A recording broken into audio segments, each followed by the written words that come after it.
Hello दोस्तों, स्वागत है आपका मेरे यूट्यूब चैनल परीक्षा प्लान में। तो कैसे हैं आप लोग? आई होप अच्छे होंगे। तो जैसा कि आप लोगों को पता है कि साइंस को मैं एनसीईआरटी से पढ़ा रही हूँ। क्लास 6 कंप्लीट हो गया, क्लास 7 भी कंप्लीट हो गया और आज क्लास 8 भी कंप्लीट हो जाएगा। यानी ये क्लास 8 की बुक का लास्ट चैप्टर है। क्लास 6 जब मैंने पढ़ाया था तब बुक अपडेट नहीं हुई थी, बुक उसके बाद अपडेट हुई, तो आप लोगों को परेशान होने की ज़रूरत नहीं है। यदि कोई नया टॉपिक जुड़ा होगा तो उसे मैं आप लोगों को ज़रूर पढ़ा दूंगी। तो चलिए आज के वीडियो को शुरू करते हैं। प्रकाश के बारे में मैंने आपको क्लास 6 में भी पढ़ाया था, उसमें भी एक चैप्टर था प्रकाश का। क्लास 7 की बुक में भी प्रकाश का एक चैप्टर था और इसमें भी प्रकाश का एक चैप्टर है। तो आप लोगों को प्रकाश के बारे में पता है, इसमें डिटेल में बताया गया है। तो चलिए वीडियो को शुरू करते हैं। वीडियो देखने के बाद यदि आपको अच्छा लगे तो वीडियो को लाइक और शेयर कीजिएगा और यदि आप चैनल पर नए हैं तो चैनल को सब्सक्राइब कर लीजिए। तो चलिए शुरू करते हैं। और ये प्लेलिस्ट मैंने बना दी है तो वहाँ पर आपको सभी वीडियो एक साथ मिल जाएंगे। अभी समय है, आप लोग अभी भी सभी वीडियो देख सकते हैं क्योंकि एग्ज़ाम आपका 14 दिसंबर को होना है। तो अभी आपके पास समय है, आप लोग सभी वीडियो देख सकते हैं क्योंकि साइंस में जो क्वेश्चन पूछे जाते हैं वो एनसीईआरटी से ही पूछे जाते हैं। इसलिए मैंने कंप्लीट पढ़ा दिया है कि आपका कोई भी प्रश्न जो है साइंस का गलत ना हो। तो चलिए वीडियो को शुरू करते हैं। लिखा है, संसार को हम मुख्य रूप से अपनी ज्ञानेंद्रियों से जानते हैं। ज्ञानेंद्रियों में दृष्टि सबसे महत्वपूर्ण ज्ञानेंद्रिय है। इसकी सहायता से हम पर्वतों, नदियों, पेड़ पौधों, कुर्सियों, मनुष्यों तथा अपने चारों ओर की अन्य अनेक वस्तुओं को देखते हैं। हम आकाश में बादल, इंद्रधनुष तथा उड़ते पक्षियों को भी देखते हैं। रात्रि में हम चंद्रमा तथा तारों को देखते हैं। दृष्टि द्वारा ही आप इस पृष्ठ पर छपे शब्दों तथा वाक्यों को देख पाते हैं। क्या आप जानते हैं कि ये सब देखना कैसे संभव हो पाता है? तो ये हम लोग वस्तुओं को कैसे देख पाते हैं? ये प्राकृतिक सौंदर्य है, इन्हें हम दृष्टि द्वारा देख पाते हैं। लेकिन उससे भी महत्वपूर्ण क्या है? प्रकाश। क्योंकि प्रकाश के बिना हम लोग कुछ भी नहीं देख पाते। तो यही लिखा है कि वस्तुओं को दृश्य कौन बनाता है। तो चलिए पढ़ लेते हैं कि कौन वस्तुओं को दृश्यमान बना रहा है। लिखा है, क्या आपने कभी सोचा है कि हम विभिन्न वस्तुओं को कैसे देख पाते हैं? आप कह सकते हैं कि हम वस्तुओं को नेत्रों से देखते हैं, लेकिन क्या आप अंधेरे में किसी वस्तु को देख पाते हैं? इसका अर्थ है कि केवल नेत्रों द्वारा हम किसी वस्तु को नहीं देख सकते। किसी वस्तु को हम तभी देख पाते हैं जब उस वस्तु से आने वाला प्रकाश हमारे नेत्रों में प्रवेश करे। यह प्रकाश वस्तुओं द्वारा उत्सर्जित अथवा उनसे परावर्तित हुआ हो सकता है। तो नेत्र से तो हम वस्तुओं को देखते हैं, लेकिन तभी देख पाते हैं जब जो वस्तुएं हैं उनसे आने वाला प्रकाश हमारी आंखों में प्रवेश करता है। और यह प्रकाश वस्तुओं द्वारा उत्सर्जित हो सकता है या उनसे परावर्तित हुआ हो सकता है। आगे लिखा है, आपने कक्षा 7 में सीखा कि कोई पॉलिश किया हुआ या चमकदार पृष्ठ दर्पण के भांति कार्य कर सकता है। दर्पण अपने ऊपर पड़ने वाले प्रकाश की दिशा को परिवर्तित कर सकता है, यानी परिवर्तित कर देता है। ये आप लोगों ने क्लास 7 की बुक में पढ़ा था, जब प्रकाश की दिशा को बदला गया था एक दर्पण द्वारा। तो दर्पण क्या करता है? उसके ऊपर जो प्रकाश पड़ता है उसकी दिशा को बदल देता है। आगे लिखा है, क्या आप बता सकते हैं कि किसी पृष्ठ पर पड़ने वाला प्रकाश किस दिशा में परावर्तित होगा? आइए ज्ञात करें। यानी कि परावर्तन के नियम पढ़ने हैं। परावर्तन के नियम क्या होते हैं? अब परावर्तन के नियम को समझाने के लिए यहाँ पर एक बड़ा सा क्रियाकलाप लिखा हुआ है। तो इसमें परावर्तन के नियम को समझाया गया है।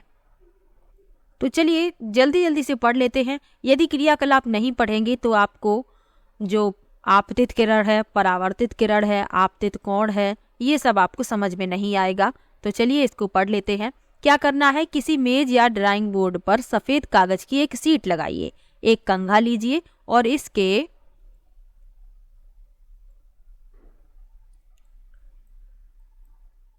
बीच एक दांते को छोड़कर सभी खुले स्थानों को बंद कीजिए।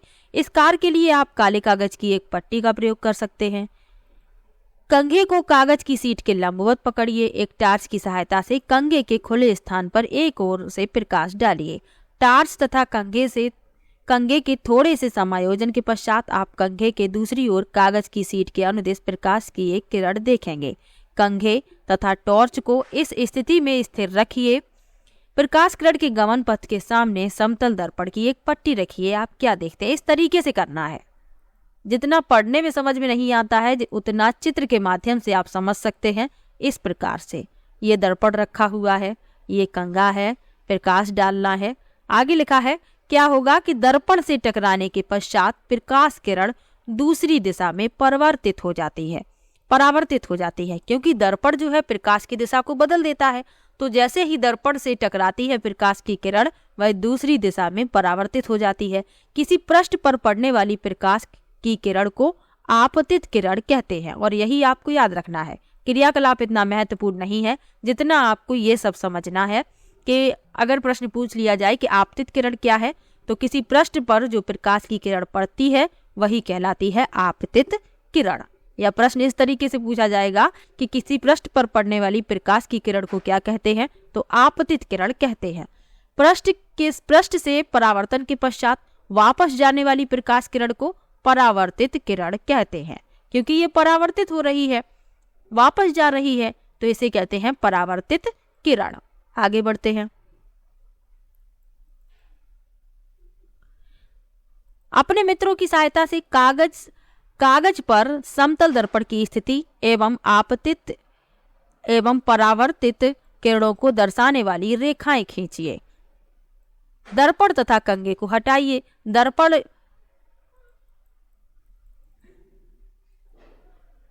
को निरूपित करने वाली रेखा के जिस बिंदु पर आपतित किरण दर्पण से टकराती है उस पर दर्पण से 90 अंश का कोण बनाते हुए एक रेखा खींचिए। यानी कि जो हमने क्रियाकलाप के माध्यम से किया उसे अब चित्र के रूप में दिखाना है।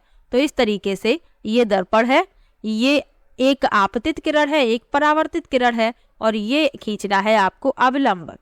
90 अंश का कोण बनाते हुए एक रेखा खींचनी है, और ये क्या कहलाती है, अविलंब कहलाती है।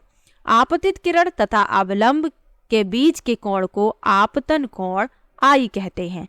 जो आपतन कोण होता है उसे आई से प्रदर्शित करते हैं, ये आपको याद रखना है। ये आपतित किरण और अवलंब के बीच का जो कोण है वह कहलाता है आपतन कोण। आगे लिखा है परावर्तित किरण तथा अवलंब के बीच के कोण को परावर्तन कोण आर कहते हैं। आपतन कोण तथा परावर्तन कोण को मापिए तो ये दोनों हमेशा ही बराबर निकलेंगे। ये है आपतन कोण आई और ये है परावर्तन कोण आर। ये बीच में अवलंब है, तो आपतन कोण आई और परावर्तन कोण आर ये सदैव बराबर होते हैं, और यही परावर्तन का पहला नियम है।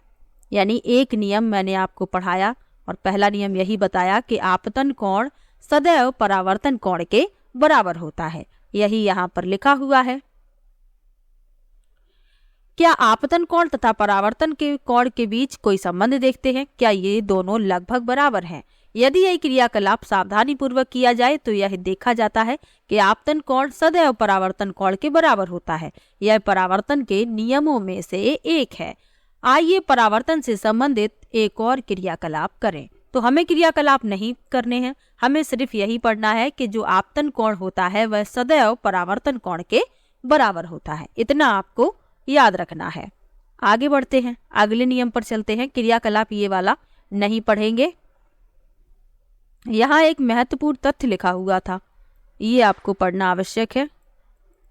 लिखा है प्रकाश किरण का अस्तित्व एक आदर्शीकरण है। वास्तव में हमें प्रकाश का एक संकीर्ण किरण पुंज प्राप्त होता है जो अनेक किरणों से मिलकर बना होता है।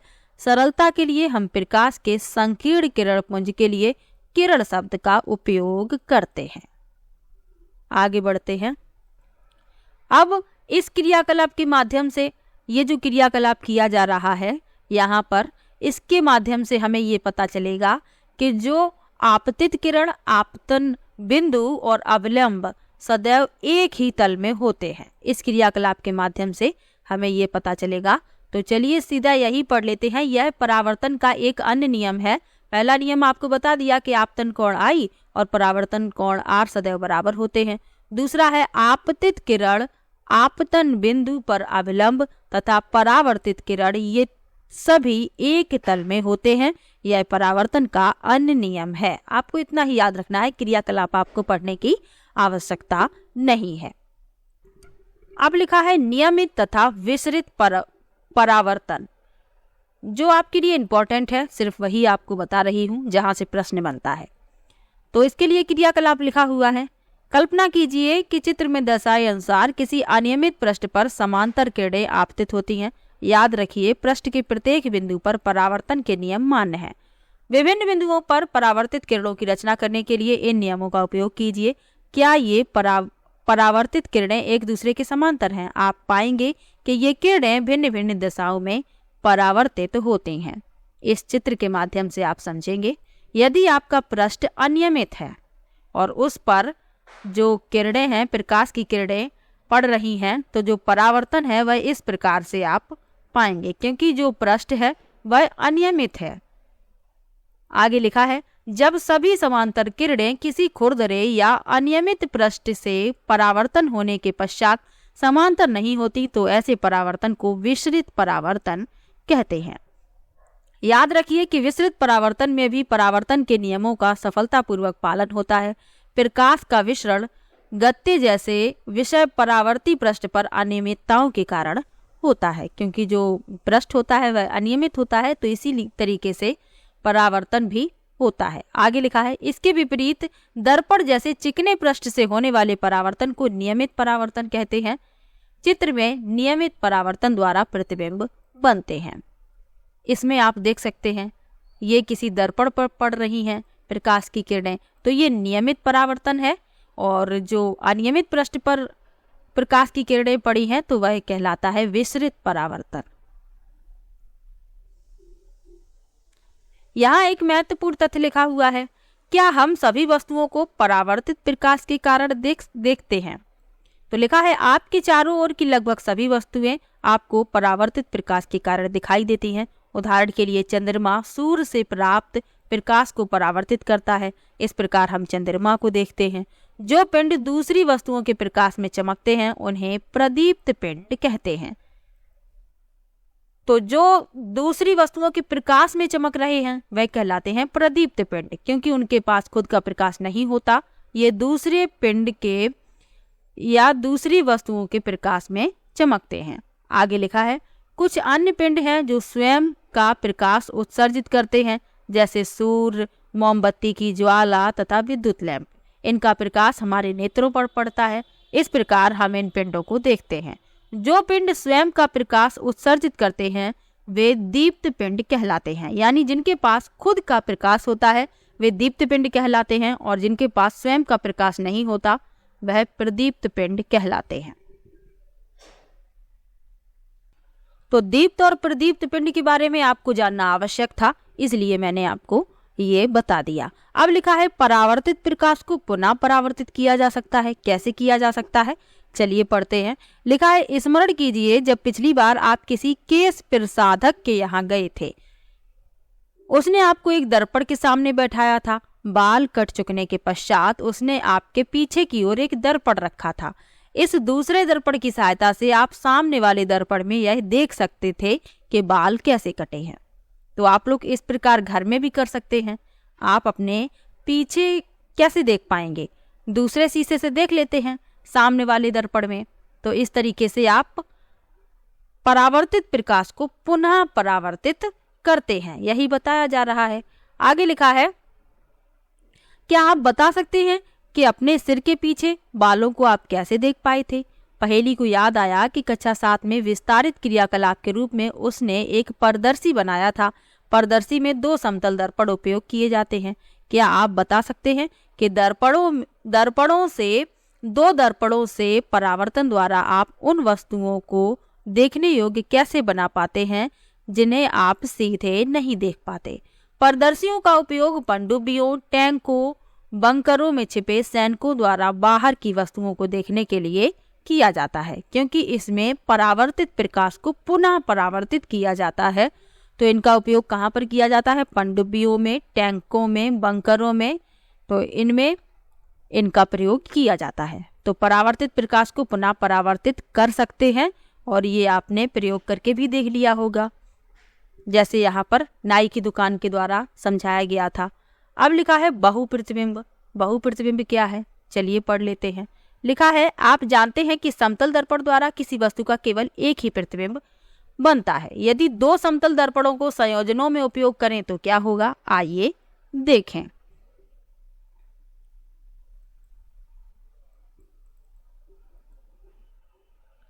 तो दो समतल दर्पणों को संयोजन में प्रयोग करना है, तो इसके लिए क्रियाकलाप लिखा हुआ है। दो समतल दर्पण लीजिए, उन्हें एक दूसरे से समकोण बनाते हुए इस प्रकार रखिए कि इनके किनारे आपस में मिले रहें। इन्हें जोड़ने के लिए आप किसी टेप का उपयोग कर सकते हैं। दर्पणों के बीच एक सिक्का रखिए। आपको इस सिक्के के कितने प्रतिबिंब दिखाई देते हैं, इस तरीके से आपको करना है, फिर आपको पता चलेगा कितने प्रतिबिंब बन रहे हैं। तो आप चित्र में भी देख सकते हैं कि एक से अधिक प्रतिबिंब बन रहे हैं, यानी बहुप्रतिबिंब। तो यही यहाँ पर क्रियाकलाप के माध्यम से समझाया जा रहा है। आगे लिखा हुआ है, एक दूसरे से किसी कोण पर रखे दर्पणों द्वारा अनेक प्रतिबिंबों के बनने की धारणा का उपयोग बहुमूर्तिदर्शी यानी कैलाइडोस्कोप में भांति भांति के आकर्षक पैटर्न बनाने के लिए किया जाता है। आप स्वयं भी एक कैलाइडोस्कोप बना सकते हैं, यानी बहुमूर्तिदर्शी। ये क्या होता है, तो इसके लिए क्रियाकलाप लिखा हुआ है कि आप किस तरीके से ये बना सकते हैं। तो हमें कैलाइडोस्कोप बनाना नहीं है, हमें सिर्फ इसके बारे में जानना है। तो लिखा है कि जब आपका कैलाइडोस्कोप तैयार हो जाए तो आप इसके छिद्र से झांकते हैं तो आपको ट्यूब में भांति भांति के पैटर्न दिखाई देते हैं। कैलाइडोस्कोप की एक रोचक विशेषता यह है कि आप कभी भी एक पैटर्न दोबारा नहीं देख पाएंगे। प्रायः दीवारों वाले कागजों तथा वस्त्रों के डिजाइन बनाने के लिए तथा कलाकार कैलाइडोस्कोप का उपयोग नए नए पैटर्न की कल्पना करने के लिए करते हैं। यानी जो वस्त्रों के डिजाइन बनाए जाते हैं और कागजों पर डिजाइन बनाए जाते हैं, वह किसके द्वारा बनाए जाते हैं, कैलाइडोस्कोप के द्वारा। और इसकी विशेषता क्या है कि आप इसमें एक पैटर्न को कभी भी दोबारा नहीं देख पाएंगे। तो इसीलिए नए नए पैटर्न बनाने के लिए कैलाइडोस्कोप का उपयोग किया जाता है। आगे बढ़ते हैं। लिखा है, सूर्य का प्रकाश श्वेत या रंगीन। तो ये तो आप पढ़ ही चुके हैं, मैंने आपको बताया था। लिखा है, कक्षा 7 में आपने सीखा कि सूर्य के प्रकाश को श्वेत प्रकाश के रूप में जाना जाता है। आपने यह भी सीखा था कि इसमें 7 रंग होते हैं। यह दर्शाने के लिए कि सूर्य के प्रकाश में अनेक रंग होते हैं, एक और क्रियाकलाप करते हैं। तो क्रियाकलाप लिखे हुए हैं, ये आपको पहले ही पता है कि सूर्य का प्रकाश जब किसी प्रिज्म पर पड़ता है तो वह 7 रंगों में यानी 7 रंगों में विभाजित हो जाता है। 7 रंग की किरणें दिखाई देती हैं। तो सूर्य का जो प्रकाश है उसमें 7 रंग होते हैं। तो हमें क्रियाकलाप नहीं पढ़ना है। अब लिखा है, हमारे नेत्रों की संरचना क्या है। तो चलिए, नेत्रों की संरचना के बारे में बताया गया है, ये इंपॉर्टेंट है, ये पढ़ लेते हैं।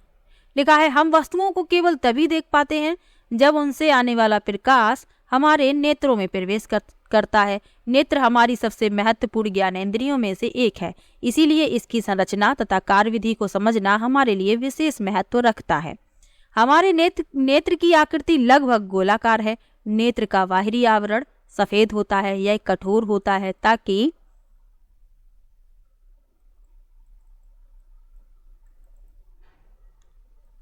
यह नेत्र के आंतरिक भागों की दुर्घटनाओं से बचाव कर सके। इसके पारदर्शी अग्रभाग को कॉर्निया या स्वच्छ मंडल कहते हैं। अभी आपको चित्र में भी दिखाएंगे। कॉर्निया के पीछे हम एक गहरे रंग की पेशियों की संरचना देखते हैं, जिसे हम परितारिका यानी आइरिस कहते हैं। आइरिस में एक छोटा सा द्वार होता है जिसे पुतली कहते हैं। पुतली के साइज को परितारिका से नियंत्रित किया जाता है। परितारिका नेत्र का वह भाग है जो इसे इसका विशिष्ट रंग प्रदान करती है। जब हम कहते हैं कि किसी व्यक्ति के नेत्र हरे हैं तो वास्तव में हम परितारिका के रंग की बात कर रहे होते हैं। तो किसी की आंखें जो होती हैं नीली होती हैं, किसी की काली होती हैं, किसी की ब्राउन यानी कत्थई होती हैं। तो ये किसका रंग होता है, परितारिका का रंग होता है, यानी आइरिस का रंग होता है। आगे लिखा है, परितारिका नेत्र में प्रवेश करने वाले प्रकाश की मात्रा को नियंत्रित करती है। आइए देखें यह कैसे होता है। यहाँ आप ये चित्र देख सकते हैं, ये आंख का चित्र दिखाया गया है। ये है परितारिका यानी आइरिस, ये पक्षाभ पेशी, ये कॉर्निया है, ये लेंस है, ये प्रकाशिक तंत्रिका है और ये है रेटिना। आगे बढ़ते हैं। तो जो आइरिस होती है यानी परितारिका नेत्र पर पड़ने वाले प्रकाश की मात्रा को नियंत्रित करती है। कैसे करती है, ये क्रियाकलाप के माध्यम से समझना पड़ेगा। तो चलिए ये क्रियाकलाप पढ़ लेते हैं। लिखा है, अपने मित्र की आंख में देखिए, पुतली के साइज का अवलोकन कीजिए, एक टॉर्च से उसकी आंख पर प्रकाश डालिए। तो आपको क्या करना है, लेजर टॉर्च का प्रयोग नहीं करना है, इससे आंख खराब हो सकती है। आगे लिखा है, अब पुतली का अवलोकन कीजिए, टॉर्च को बंद कीजिए तथा उसकी पुतली का एक बार पुनः अवलोकन करें। क्या आप पुतली के साइज में कोई परिवर्तन देख सकते हैं? किस स्थिति में पुतली बड़ी थी, क्या आप बता सकते हैं? ऐसा क्यों हुआ? किस स्थिति में आपको आंख में अधिक प्रकाश भेजने की आवश्यकता है, मंद प्रकाश में या तीव्र प्रकाश में?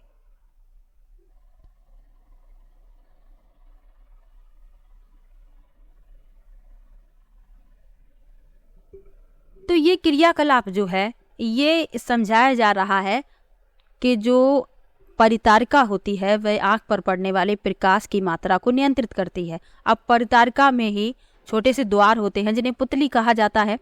तो ये मैंने आपको ऊपर अभी बताया ही था यहाँ पर। तो आपको याद होगा, जब कभी भी आप सूर्य के प्रकाश से अंदर कमरे में आते हैं, यानी आप बाहर थोड़ी देर रहते हैं और उसके बाद आप कमरे में आते हैं, तो आपको कमरे में अंधेरा दिखाई देता है। ये आपको याद होगा। इस क्रियाकलाप के माध्यम से आपको भले ही समझ में ना आए, लेकिन ये आपको याद होगा कि जब कभी भी आप थोड़ी देर धूप में रहते हैं फिर अंदर कमरे में आते हैं तो आपको थोड़ी देर अंधेरा लगता है। क्यों लगता है?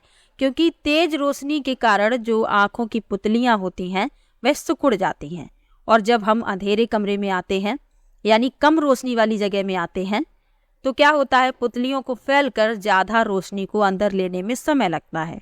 तो इसीलिए जो सिकुड़न से फैलने के बीच जो अंतराल है उतने ही अंतराल में हमें अंधेरा अंधेरा दिखाई देता है, फिर थोड़ी देर बाद स्पष्ट दिखाई देने लगता है।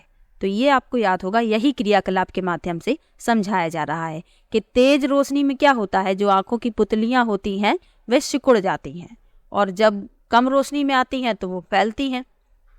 तो यही आपको याद रखना है। आगे बढ़ते हैं। पुतली के पीछे एक लेंस है जो केंद्र पर मोटा है। किस प्रकार का लेंस केंद्र पर मोटा होता है? तो लेंस के बारे में आपको पढ़ा चुके हैं, तो आप बताएंगे कि कौन सा लेंस ऐसा होता है जो बीच में मोटा होता है। तो आपको याद आ गया होगा कि जो उत्तल लेंस होता है वह बीच में मोटा और किनारों पर पतला होता है। आगे लिखा है, लेंस प्रकाश को आंख के पीछे एक परत पर फोकसित करता है। इस परत को रेटिना यानी दृष्टिपटल कहते हैं। रेटिना अनेक तंत्रिका कोशिकाओं का बना होता है। तंत्रिका कोशिकाओं द्वारा अनुभव की गई संवेदनाओं को दृक तंत्रिकाओं द्वारा मस्तिष्क तक पहुंचा दिया जाता है। तंत्रिका कोशिकाएं दो प्रकार की होती हैं, और ये पूछा गया है प्रश्न, जो ऑनलाइन वाले एग्जाम हुए हैं उनमें ये प्रश्न पूछा गया था कि तंत्रिका कोशिकाएं कितने प्रकार की होती हैं? दो प्रकार की होती हैं, शंकु और शलाकाएं। तो शंकु और शलाकाएं दोनों के बारे में ही यहाँ पर लिखा हुआ है। शंकु क्या होता है, जो तीव्र प्रकाश के लिए सुग्राही होते हैं, और शलाकाएं जो मंद प्रकाश के लिए सुग्राही होती हैं। इसके अतिरिक्त शंकु रंगों की सूचनाएं भी भेजते हैं। दृक तंत्रिकाओं तथा रेटिना की संधि पर कोई तंत्रिका कोशिका नहीं होती। इस बिंदु को अंध बिंदु कहते हैं। इसके अस्तित्व को निम्न प्रकार से प्रदर्शित किया जा सकता है। तो अंध बिंदु के बारे में यहाँ पर क्रियाकलाप के माध्यम से समझाया जा रहा है। क्या करना है, किसी कागज की शीट पर एक गोल चिन्ह तथा एक क्रॉस बनाइए। गोल चिन्ह क्रॉस के दाईं ओर होना चाहिए। दोनों चिन्हों के बीच 6 से 8 सेंटीमीटर की दूरी होनी चाहिए। कागज की शीट को नेत्र से भुजा की दूरी पर पकड़े रखिए। अपने बाएं नेत्र को बंद कीजिए। क्रॉस को कुछ देर तक लगातार देखिए। अपने नेत्र को क्रॉस पर स्थिर रखते हुए सीट को धीरे धीरे अपनी ओर लाइए। आप क्या देखते हैं? क्या आपको गोल चिन्ह सीट के किसी दूसरी ओर आने पर अदृश्य हो जाता है? क्या गोल चिन्ह सीट के किसी दूरी तक आने पर अदृश्य हो जाता है? अब अपना दायां नेत्र बंद कीजिए। अब गोल चिन्ह पर देखते हुए उपरोक्त क्रियाकलाप को दोहराइए। क्या इस बार क्रॉस अदृश्य हो जाता है? क्रॉस अथवा गोल चिन्ह का अदृश्य होना यह दर्शाता है कि रेटिना पर कोई ऐसा बिंदु है जो प्रकाश गिरने पर इसकी सूचना मस्तिष्क तक नहीं पहुंचाता और यही कहलाता है अंध बिंदु।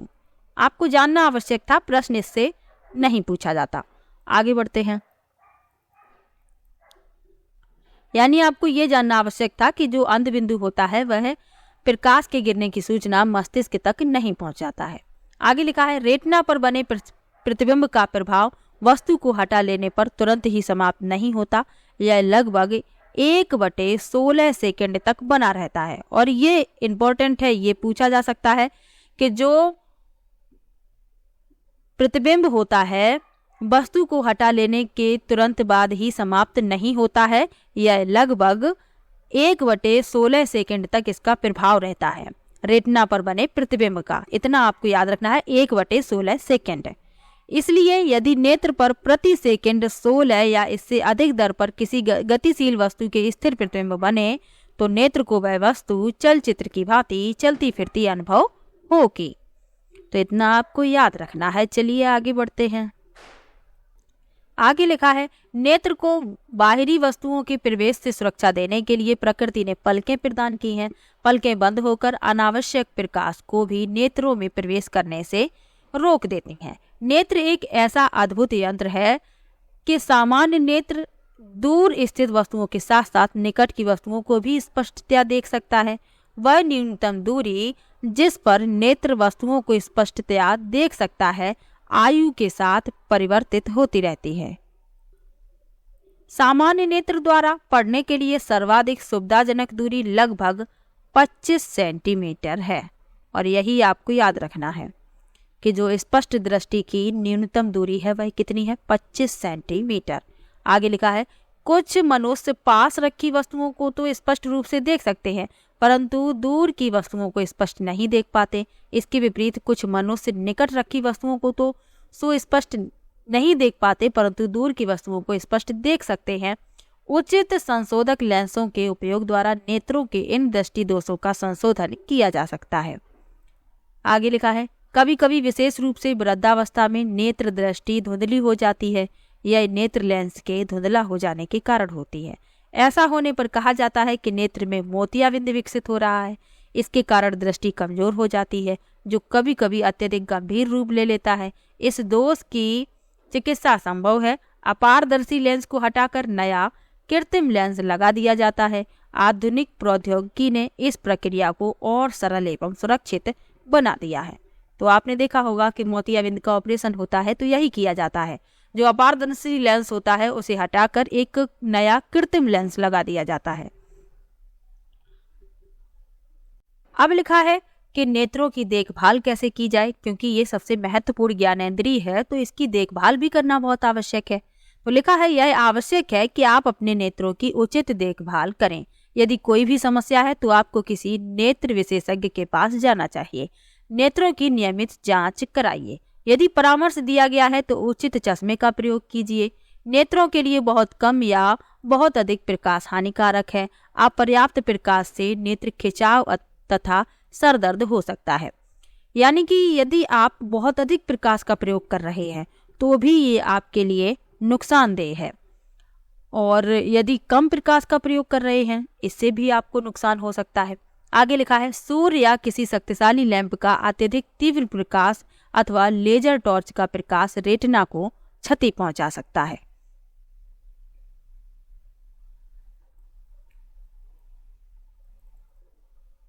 सूर्य या किसी शक्तिशाली प्रकाश स्रोत को कभी भी सीधा मत देखिए। अपने नेत्रों को कभी मत रगड़िए। यदि आपके नेत्रों में धूल या कोई कण गिर जाए तो नेत्रों को स्वच्छ जल से धोइए। यदि सुधार ना हो तो डॉक्टर के पास जाइए।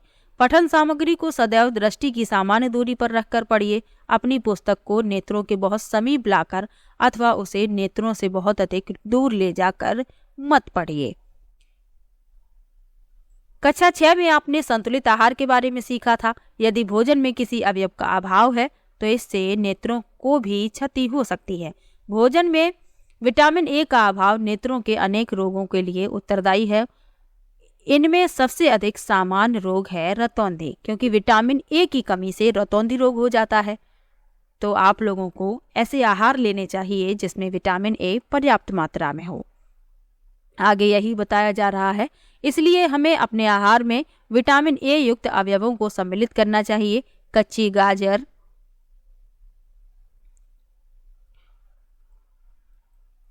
फूल गोभी तथा हरी सब्जियां जैसे पालक तथा कॉड लीवर तेल में विटामिन ए की प्रचुर मात्रा पाई जाती है। अंडे, दूध, पनीर, मक्खन एवं फल जैसे आम तथा पपीता में भी विटामिन ए भरपूर मात्रा में पाया जाता है। तो यदि आपको आंखों से संबंधित कोई परेशानी है तो आप विटामिन ए का पर्याप्त मात्रा में सेवन कीजिए। और विटामिन ए किसमें पाया जाता है? पालक है, फूल गोभी है, आम है, पपीता है, अंडे है, दूध है, इन सब में विटामिन ए पर्याप्त मात्रा में पाया जाता है। तो आप लोग इन्हें अपने आहार में शामिल कीजिए। अब यहाँ एक महत्वपूर्ण तथ्य लिखा हुआ है और इनसे प्रश्न बन जाते हैं, तो चलिए ये पढ़ लेते हैं। लिखा है, जंतुओं के नेत्र विभिन्न आकृतियों के होते हैं। केकड़े के नेत्र बहुत छोटे होते हैं, परंतु इनके द्वारा केकड़ा चारों ओर देख सकता है। इसलिए यदि शत्रु पीछे से भी उसकी ओर आता है तब भी उसे पता लग जाता है। तितली के बड़े नेत्र होते हैं जो सहस्रों छोटे नेत्रों से मिलकर बने होते हैं। यह केवल सामने अथवा पार्श्व में ही नहीं बल्कि पीछे का भी देख सकती हैं। ये चित्र में आप देख सकते हैं तितली के नेत्र, ये जो मैंने रेड कलर से कर दिए हैं, ये है तितली के नेत्र।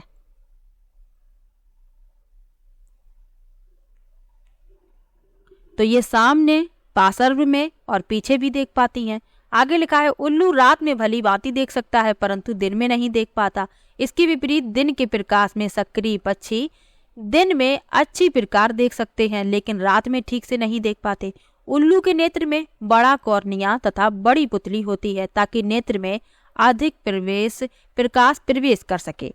इसी के साथ साथ इसके रेटिना में बड़ी संख्या में शलाकाएं होती हैं तथा केवल कुछ ही शंकु होते हैं। इसके विपरीत दिन के पक्षियों के नेत्रों में शंकु अधिक तथा शलाकाएं कम होती हैं। तो ये जो जंतु हैं इनके नेत्रों के बारे में बताया गया था। चलिए आगे बढ़ते हैं। लिखा है, चाक्षुष विकृति वाले व्यक्ति पढ़ लिख सकते हैं। कुछ व्यक्ति जिनमें बच्चे भी सम्मिलित हैं चाक्षुषी यानी दृष्टि संबंधी अक्षमता से पीड़ित होते हैं। उनकी वस्तुओं को देखने के लिए सीमित दृष्टि होती है। कुछ व्यक्ति जन्म से ही बिल्कुल नहीं देख पाते। कुछ व्यक्ति किसी बीमारी या किसी चोट के कारण अपनी दृष्टि खो देते हैं। ऐसे व्यक्ति स्पर्श द्वारा अथवा ध्वनियों को ध्यानपूर्वक सुनकर वस्तुओं को पहचानने का प्रयत्न करते हैं।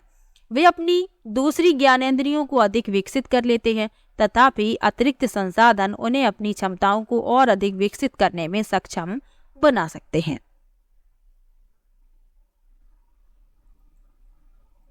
आगे लिखा है, चाक्षुष विकृति वाले व्यक्तियों के लिए अप्रकाशिक साधन तथा प्रकाशिक साधन यानी साधनों के बारे में बताया गया है। लिखा है, अप्रकाशिक साधनों में चाक्षुष साधन, स्पर्श साधन यानी स्पर्श की ज्ञानेंद्रिय का उपयोग करके, श्रवण साधन श्रवण की ज्ञानेंद्रिय का उपयोग करके तथा इलेक्ट्रॉनिक साधन सम्मिलित हैं। चाक्षुष साधन शब्दों को आवर्धित कर सकते हैं, उचित तीव्रता का प्रकाश प्रदान कर सकते हैं तथा सामग्री को उचित दूरी पर जुटा सकते हैं। स्पर्श साधन जिनमें ब्रेल लेखन पाटी तथा शलाका सम्मिलित है, चाक्षुष विकृति युक्त व्यक्तियों को पढ़ने तथा लिखने में सहायता करते हैं। यानी जो ब्रेल पद्धति है वह इन्हीं लोगों के लिए है जिन लोगों को दिखाई नहीं देता, तो वह इस पद्धति द्वारा अपनी पढ़ाई लिखाई को कर सकते हैं। आगे लिखा है, श्रवण साधनों में कैसेट, टेप रिकॉर्डर, बोलने वाली पुस्तकें तथा ऐसे अन्य साधन सम्मिलित हैं। बोलने वाले कैलकुलेटर तथा कंप्यूटर जैसे इलेक्ट्रॉनिक साधन भी उपलब्ध हैं जिनसे अनेक संगणना कार्य किए जा सकते हैं। बंद परपट टेलीविजन भी एक इलेक्ट्रॉनिक साधन है जो मुद्रित सामग्री को उचित विपर्यास तथा प्रदीप्त के साथ आवर्धित करता है। आजकल श्रवण सीडी तथा कंप्यूटरों के साथ वाक्य यंत्र भी वांछित विषय को सुनने तथा लिखने में अत्यधिक सहायक हैं। प्रकाशिक साधनों में द्विफोकसी लेंस, संस्पर्श लेंस, रंजित लेंस, आवर्धक तथा दूरबीनी साधन सम्मिलित हैं, जबकि लेंसों के संयोजन चाक्षुष सीमा बंधन के संशोधन के लिए उपयोग किए जाते हैं। दूरबीनी साधन चौक बोर्ड तथा कक्षा प्रदर्शनों को देखने के लिए उपलब्ध है। तो ये कुछ साधनों के बारे में बताया गया था, ये आपको जानना आवश्यक था। प्रश्न जो है ब्रेल पद्धति से पूछा जाता है, तो नीचे ब्रेल पद्धति के बारे में ही लिखा हुआ है, लिखा है ब्रेल पद्धति क्या है। तो जो यह ब्रेल पद्धति है ये मैंने आपको बता ही दिया कि चाक्षुष विकृति युक्त व्यक्तियों के लिए सर्वाधिक लोकप्रिय साधन ब्रेल कहलाता है। अब इसका विकास किसने किया? तो लुईस ब्रेल ने किया। चलिए इनके बारे में पढ़ लेते हैं। लुई ब्रेल जो स्वयं एक चक्षुष विकृति युक्त व्यक्ति थे, ने चक्षुष विकृति युक्त व्यक्तियों के लिए एक पद्धति विकसित की तथा इसे 1821 में प्रकाशित किया। यानी ये स्वयं चाक्षुष विकृति से युक्त थे, तो इन्होंने इस पद्धति का विकास किया। आगे लिखा है वर्तमान पद्धति 1932 में अपनाई गई। सामान्य भाषाओं, गणित तथा वैज्ञानिक विचारों के लिए ब्रेल कोड है। ब्रेल पद्धति का उपयोग करके अनेक भारतीय भाषाओं को पढ़ा जा सकता है।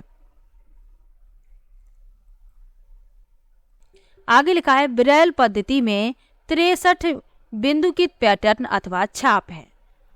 ये आपको याद रखना है। प्रत्येक छाप एक अक्षर, अक्षरों के समुच्चय, सामान्य शब्द अथवा व्याकरणिक चिन्ह को प्रदर्शित करती है। बिंदुओं को ऊर्ध्वाधर पंक्तियों के 2 कक्षों में व्यवस्थित किया जाता है। प्रत्येक पंक्ति में 3 बिंदु हैं और 2 कक्षों में व्यवस्थित किया जाता है। तो जो ब्रेल पद्धति है वह 6 बिंदुओं पर आधारित है। ये प्रश्न पूछा जा चुका है और आपको याद रखना है। आगे लिखा है अंग्रेजी वर्णमाला के कुछ अक्षरों तथा कुछ सामान्य शब्दों को प्रदर्शित करने के लिए बिंदुकित पैटर्न नीचे दर्शाया गया है। यानी आपको यदि सी दर्शाना है तो इस तरीके से आप दर्शाएंगे, ए इस तरीके से, टी इस तरीके से, तो ये मिलाकर बन जाता है कैट। तो इसी प्रकार से इसको सिखाया जाता है। एंड को इस तरीके से और कॉमा को इस तरीके से। आगे लिखा है इस पैटर्न को जब ब्रेल शीट पर उभारा जाता है तो ये चाक्षुष विकृति युक्त व्यक्तियों को छूकर शब्दों को पहचानने में सहायता करते हैं। स्पर्श को आसान बनाने के लिए बिंदुओं को थोड़ा सा उभार दिया जाता है। आगे लिखा है चाक्षुष विकृति युक्त व्यक्ति ब्रेल पद्धति को अक्षरों से सीखना प्रारंभ करता है।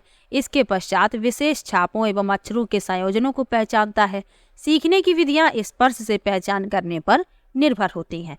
क्योंकि यह चाक्षुष विकृति युक्त व्यक्तियों के लिए है तो ये स्पर्श द्वारा ही सीखते हैं। आगे लिखा है प्रत्येक छाप को स्मरण करना पड़ता है। ब्रेल पाठों को हाथ या मशीन से तैयार किया जाता है। आजकल टाइपराइटर जैसी युक्तियां तथा मुद्रण मशीनें विकसित की गई हैं। अब एक प्रश्न यदि पूछ लिया जाए कि विश्व ब्रेल दिवस कब मनाया जाता है, तो यह 4 जनवरी को मनाया जाता है, क्योंकि 4 जनवरी को ही लुई ब्रेल का जन्म हुआ था। तो इन्हीं के जन्म दिवस को ब्रेल दिवस के रूप में मनाया जाता है। तो ये भी आपको साथ में याद रखना है। प्रश्न यदि पूछ लिया जाए तो आपका गलत नहीं होना चाहिए, मेरा मकसद यही है। अब एक महत्वपूर्ण तथ्य और लिखा हुआ है। क्या लिखा है? कुछ चाक्षुष विकृति युक्त भारतीयों को महान उपलब्धियां प्राप्त करने का श्रेय है। दिवाकर नामक एक प्रतिभा संपन्न बालक ने गायक के रूप में आश्चर्यजनक प्रदर्शन किए हैं। जन्म से पूर्णतया चाक्षुष विकृति युक्त श्री रविंद्र जैन ने इलाहाबाद से अपनी संगीत प्रभाकर की उपाधि प्राप्त की। उन्होंने एक गीतकार, संगीतकार तथा गायक के रूप में अपनी श्रेष्ठता को दर्शाया है। श्री लाल आडवाणी, जो स्वयं चाक्षुष विकृति युक्त है, ने भारत में विकलांगों के पुनर्वास तथा विशिष्ट शिक्षा के लिए एक संस्था की स्थापना की है। इसके अतिरिक्त उन्होंने यूनेस्को में ब्रेल समस्याओं पर भारत का प्रतिनिधित्व किया है। अमेरिका की एक लेखिका एवं प्राध्यापका हेलन ए केलर संभवतः सर्वविदित तथा प्रेरक चाक्षुष विकृति युक्त महिला है। 18 महीने की आयु में उन्होंने दृष्टि खो दी थी। लेकिन उनके संकल्प तथा साहस के कारण वह एक विश्वविद्यालय से स्नातक की उपाधि ग्रहण कर सकी। स्टोरी ऑफ माई लाइफ 1903 सहित उन्होंने अनेक पुस्तकें लिखी, यानी स्टोरी ऑफ माई लाइफ इन्होंने 1903 में लिखी थी और उसके साथ ही उन्होंने अनेक पुस्तकें लिखी। ये हैं हेलन ए केलर। तो ये खुद एक चाक्षुष विकृति युक्त महिला है। तो लेसन होता है यहीं पर समाप्त। इसके साथ ही आपका NCERT का सिलेबस भी कंप्लीट होता है। क्लास 6, क्लास 7, क्लास 8 मैंने एक एक चैप्टर पढ़ाया है, कोई भी लेसन मैंने नहीं छोड़ा है। तो आज आपका सिलेबस कंप्लीट होता है। किसी भी लेसन में, किसी भी टॉपिक में आपको किसी भी प्रकार का डाउट हो, आप कमेंट बॉक्स में ज़रूर लिखिएगा। मैं सभी का कमेंट पढ़ती हूँ और सभी को रिप्लाई भी देती हूँ। प्लेलिस्ट मैं बना दूंगी और आप लोगों को सभी वीडियो वहाँ पर एक साथ मिल जाएंगे। प्लेलिस्ट बनी हुई है, उसमें मुझे वीडियो ऐड करना है, तो मैं ये सभी वीडियो एक साथ वहाँ पर आपको मिल जाएंगे। मैं सभी वीडियो उसमें ऐड कर दूँगी। तो चलिए मिलते हैं प्रैक्टिस वाली वीडियो में। 15 प्रैक्टिस मैं पहले ही करवा चुकी हूँ, अब और कुछ नए प्रश्नों के साथ मैं प्रैक्टिस लेकर आऊँगी। तो चलिए मिलते हैं नेक्स्ट वीडियो में। तब तक के लिए बाय बाय।